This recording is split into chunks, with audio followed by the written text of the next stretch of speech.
sea, todo el conjunto de cambios que ocurren, todas las modificaciones, pues la infinita variedad de experiencias, todas ellas se pueden observar y por lo tanto el observador es el que unifica.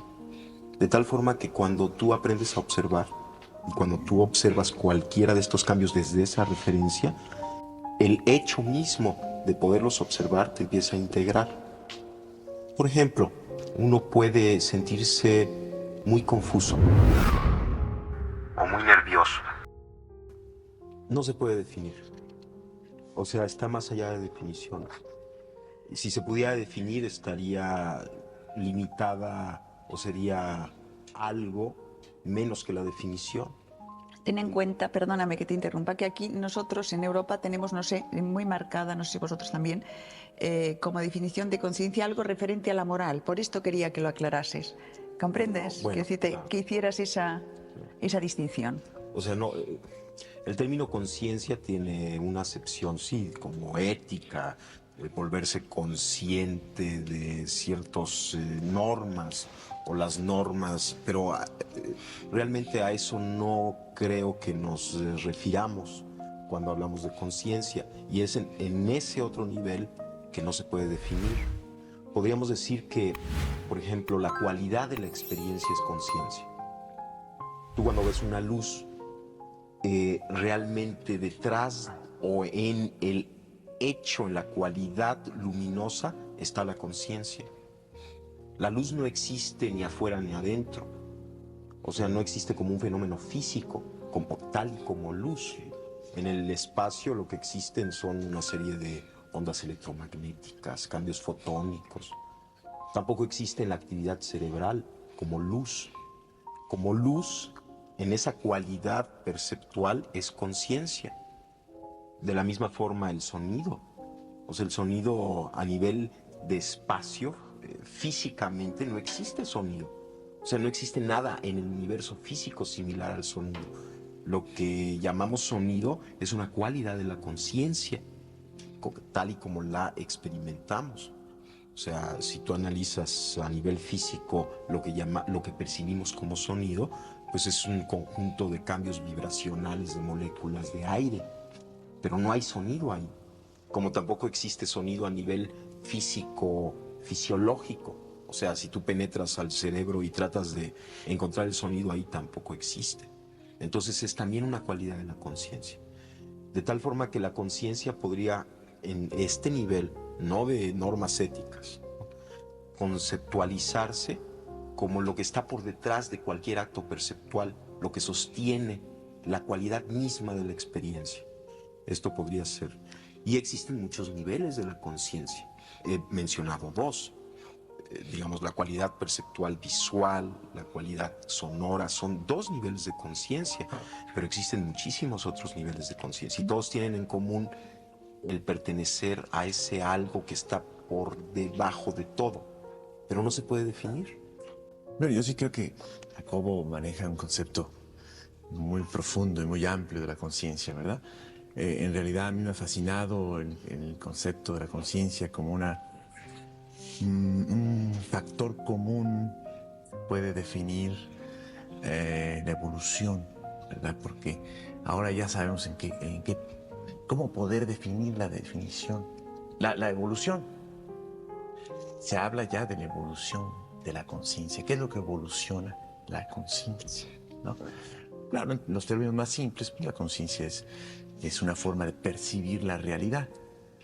Entonces yo percibo la realidad de una forma y después evoluciono mi conciencia y voy a percibirla de otra manera. Así de simple. Pero ese es un aspecto de la conciencia. La conciencia abarca todo, ¿no? Desde el punto de vista budista también esto presenta un problema, en el sentido de que la evolución de la conciencia no tiene fin y no tiene principio. Es un continuum de procesos de percepción como chispas en la realidad que se van gestando momento a momento ad infinitum. Y en ese sentido, en la pregunta que usted hacía con relación a ¿hay alguna vez, en algún momento se es maduro? Es una pregunta que se hace mucho dentro de la tradición budista con referencia al estado último desde nuestro punto de vista de evolución humana, que es la budeidad, ¿no? Y se dice entonces si la budeidad es ese estado adulto ese estado en donde se llega a esta maximización de la capacidad correcta de percibir la realidad. Y los budistas, los textos clásicos tibetanos y la tradición oral tibetana, dice que no, que este proceso de budeidad, en el momento en que se lleva a esta completa y pura estado de unificación perceptual, es solamente el principio de otro nuevo proceso. Y cuando se termine ese nuevo proceso, también ese estado de finiquitación de ese proceso, ¿no?, es el principio de otro, ad infinitum. Entonces, cuando hablamos de conciencia, hablamos de un proceso tremendamente complejo y, como bien decía Jacobo, muy difícil de definir, porque depende de a qué nos refiramos con conciencia.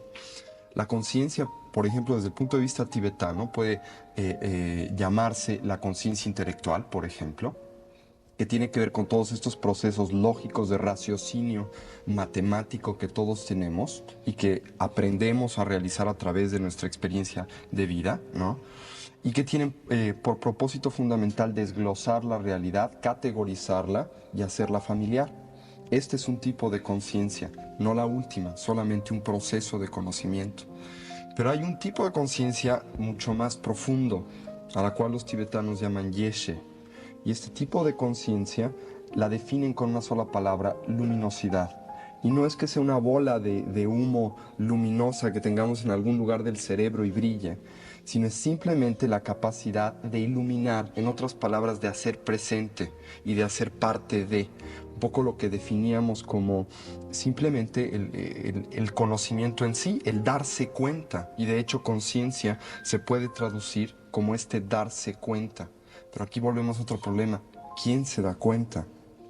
¿No?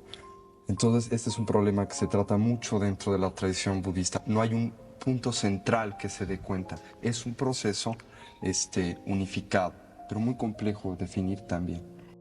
Desde nuestro punto de vista chamánico, sin niveles académicos ni nada, lo vemos de la forma más sencilla. El despertar de la conciencia es encontrarse a sí mismo, y dentro de ese encuentro en sí mismo encontrar la luminosidad en el amor y en compartirlo hacia los demás por medio de la manifestación del espíritu, a través de el bien por el bien mismo. Es como nosotros lo concebimos, nada más. Pregunta un poco difícil porque tiene dos lecturas: el nivel humano y la posibilidad de que conciencia se pueda describir desde otro nivel. Desde el punto de vista del nivel humano, pienso que el doctor Grimper tiene muchísima razón, porque el término conciencia es muy difícil de definir si lo limitamos exclusivamente a nuestro enfoque, a nuestro nivel. Pero desde un nivel trascendente, yo diría que conciencia, la cualidad que caracteriza de forma más precisa al término conciencia, es la de una presencia integrada, pues podríamos decir del verbo, es decir, de lo trascendente, de lo sutil, de lo que está más allá de lo contingente. Una presencia. Esa presencia se puede caracterizar pues por muchas cualidades y por muchos enfoques, pero en realidad es como si existiesen una serie de canales o de conductos a través de los cuales ese algo que también Carlos mencionaba, ese algo detrás percibe.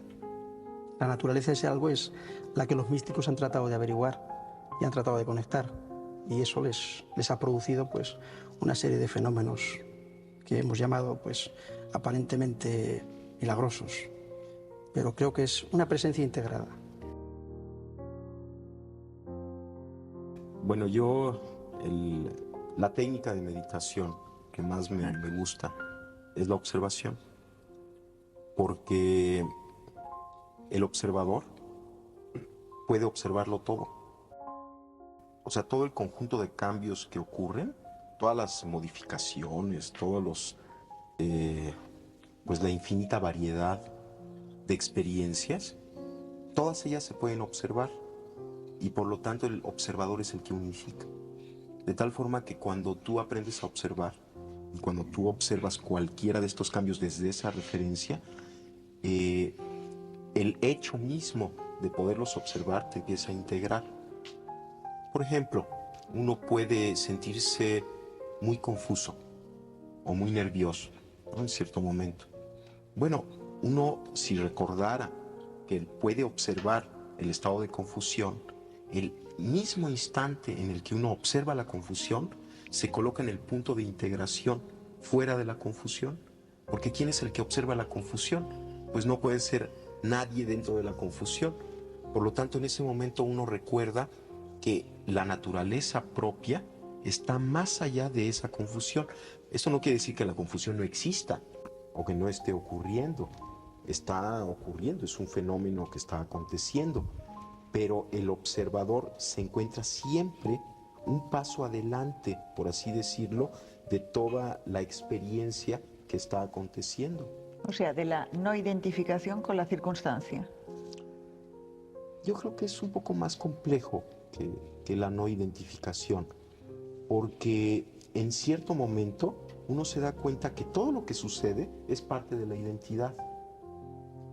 Esto es, parecería como que hay un proceso intermedio de no identificación, en donde la observación es para mí la técnica más extraordinaria, porque, digamos, es como la evidencia fehaciente, clara, de que siempre en nosotros existe algo trascendente, sin ideología. O sea, no necesitas acudir a ninguna ideología, sino que está ahí siempre, todo lo puedes observar. Y siempre hay algo que está observando con quien te puedes conectar. Y aquí lo pongo entre comillas semánticas, esto de con quien te puedes conectar. El simple hecho es que lo puedes observar y el observador se coloca fuera del evento. Pero después de integrar todos los eventos, o sea, cuando acompañas tu vida cotidiana de la observación, empieza a suceder algo, empiezas como a encontrarte contigo mismo. Es una técnica, es una herramienta simplemente que te ayuda a unificar, porque por definición el observador es lo que unifica.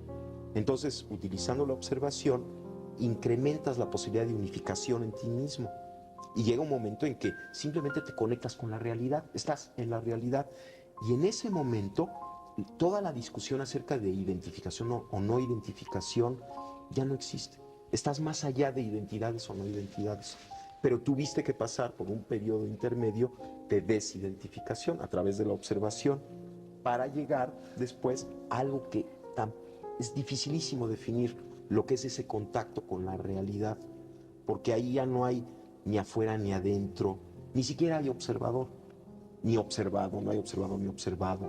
Simplemente eres tú mismo. Y todo lo que acontece, acontece. O sea, acontece. Y no importa, todo es igualmente importante.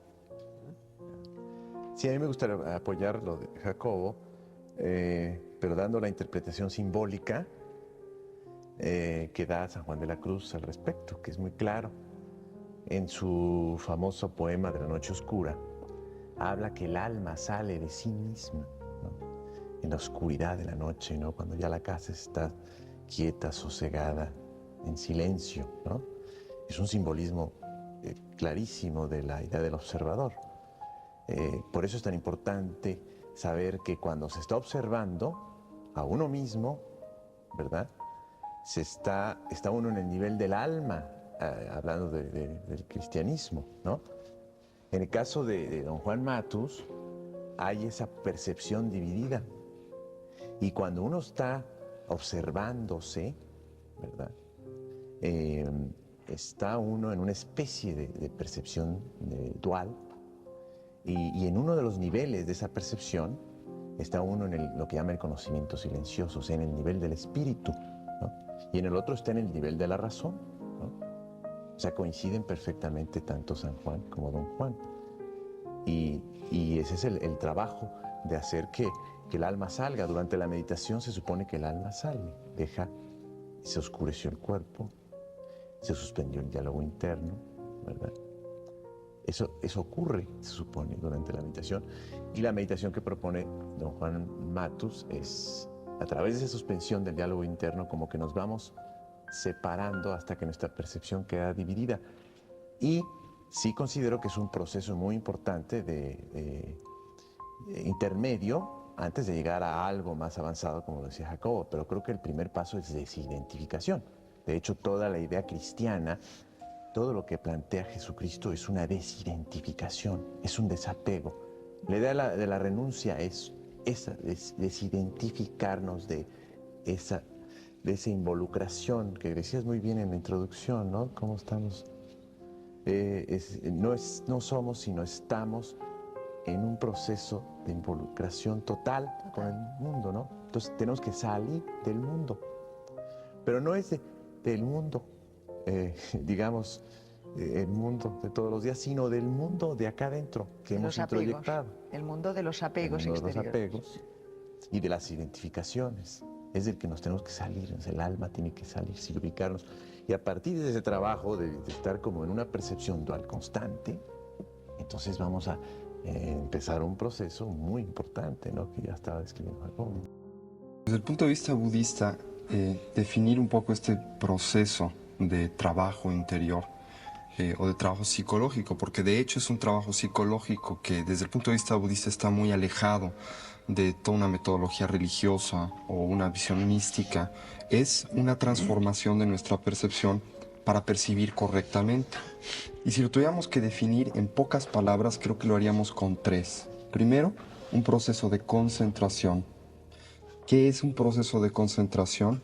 Desde la perspectiva budista y de hecho desde la perspectiva psicológica, uno de los graves problemas en la percepción humana cotidiana, normal, común y corriente, es el hecho de que nuestra mente, por malos hábitos, ¿sí?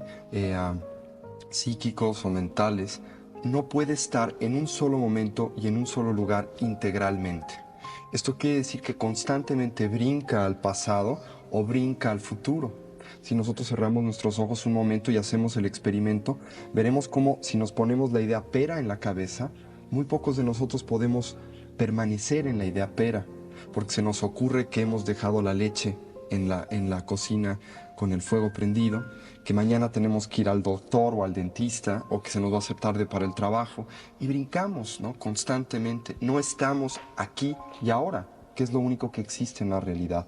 El primer proceso, este primer proceso que tenemos que integrar dentro de nosotros mismos, que es un poco de lo que hablaba el doctor Greenberg y de lo que hablaba Carlos Ortiz, es primero aquietar al cuerpo, ¿no? Dejar que duerma en esa noche oscura para que el alma pueda salir.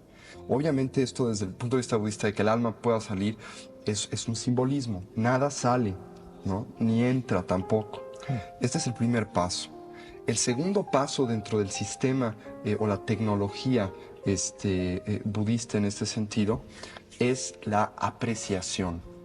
Una vez que paramos, ¿sí?, esta serie de proyecciones que le hacemos a la realidad y de prejuicios que son el resultado básico de estar en el futuro y en el pasado, de prejuiciar mi realidad o de proyectar en ella fantasías, y específicamente formas fantasiosas de existencia, que son que las cosas las vemos como eternas, independientes y no cambiantes, ¿sí? O tratamos de verlas así, y esto está completamente en contradicción como con las cosas realmente son, transformativas, impermanentes, interrelacionadas, etc. Empezamos a través de esta concentración de ver una sola cosa en un solo momento a apreciar la realidad. En otras palabras, a ver lo valioso, único y extraordinario que es cada evento de percepción. Quisiera decir algo. Yo me refería a un umbral. En esta observación simultánea, tiene toda una base o explicación fisiológica este umbral. Y es algo muy espectacular el llegar a él. Porque cuando se llega a él hay un cambio en el sentido de que ya no se quiere, y aquí un poquito difiero de lo que acaban de decir mis compañeros, ya no se quiere ayudar o no ayudar, ya no se acompaña la conciencia del amor, sino que se vuelve lo mismo. Pero esto ya es un paso muy evolucionado. No hay ni conciencia ni amor, simplemente hay esta realidad. El ser. Pero aquí ya y es hablas todo amoroso, Sí. no tiene una cualidad de amor añadida, sino que es lo mismo. Pero ahí estás hablando ya de la iluminación en sí. antes de la iluminación, para partir y poder llegar a este proceso, tiene que haber la conciencia de amor. Yo creo que nos O sea, hemos dejado, perdóname, a Carlos Ortiz, que no nos ha acabado de contar exactamente cuál era su técnica y su método, que eso sí también más nos o menos le he dicho. En pocas palabras, la noche oscura de San Juan de la Cruz, la noche activa, ¿verdad? La noche activa, es de suspender el diálogo interno. simplemente. Simplemente suspender el diálogo interno, suspensión de procesos intelectuales, incluso emocionales, ¿no? Y si suspendemos el diálogo interno, digamos como que nos vamos separando, vamos a tratar de explicarle, ¿no? En cualquier sitio, en cualquier momento, o se necesita un lugar específico, como decía antes Tony. El hacerlo en un lugar específico va a reforzar esa posibilidad. Pero hay que comprender que lo importante es ya sacarlo a la acción, ¿no? A veces se olvida eso. Ocurre mucho que se mediten sentado, pero después el diálogo interno empieza. Entonces, eso va a reforzar a la clave de todo, que es suspender el diálogo interno. Entonces, en la vida salimos a suspender, a parar el mundo, porque es tan difícil eso, suspender el diálogo interno, que es parar todo un mundo, es parar todo nuestro mundo que traemos aquí. Y se va dando, curiosamente, ese proceso como de separación conforme vamos suspendiendo el diálogo interno, hasta que vamos quedando separados. Es decir, ya después estamos ya observando. Al observar, paramos el diálogo interno, hacemos noche oscura, ¿no? Y hasta que ya nos quedamos en los dos, por decirlo de alguna manera. ¿Qué significa eso? En el momento en que uno ya está trabajando la meditación constantemente y está consciente de todo lo que está ocurriendo. ¿Qué ocurre ahí? Ya desde que empieza a suspender el mundo, el diálogo interno, esa mecanicidad de nuestros pensamientos y nuestras acciones, se empieza el ver, que es la contemplación en el místico. Ya empieza a ver uno los significados profundos de la existencia. ¿Por qué? Porque ya está uno en la percepción directa del mundo. Antes, uno veía con el filtro, decía don Juan, que estábamos siempre un paso atrás, ¿no? Porque entre yo y el mundo está la descripción que tengo en mi cabeza. Entonces estoy viendo el mundo a través de un filtro, ¿no? Entonces hay que apagar ese filtro. A través de la suspensión del diálogo interno ya veo directamente, ¿verdad? Hay la percepción directa y ya estoy como dividido, lo cual me va a llevar a la larga a un proceso impresionante que me va a permitir ir conciliando los opuestos de la vida.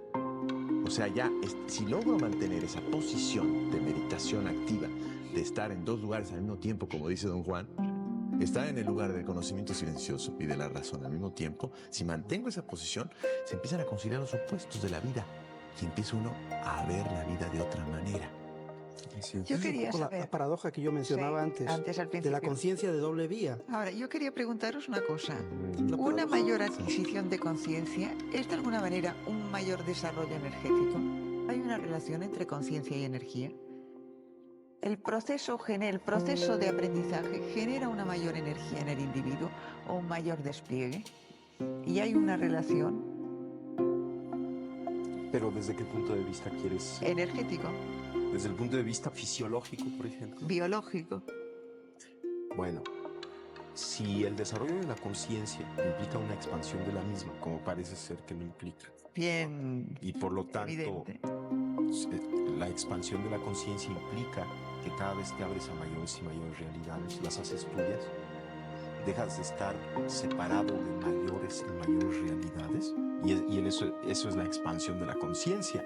O sea, tu conciencia primero era la consecuencia o la consideración de que tu yo estaba restringido a tu cuerpo. Yo no me estoy refiriendo solo a esto, ¿eh? Yo me estoy refiriendo a niveles energéticos Sí, sí. concretos. ¿eh? Sí, ahí voy.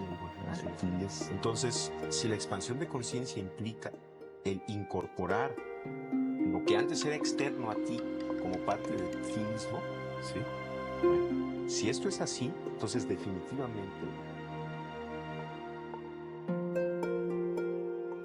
Gracias por formar parte de esta comunidad. Estamos al comienzo de un cambio de conciencia, un proceso que nos llevará a una comprensión más profunda de nosotros mismos y del mundo que nos rodea. Te invito a que compartas tu comentario o experiencia. Tu voz es muy importante.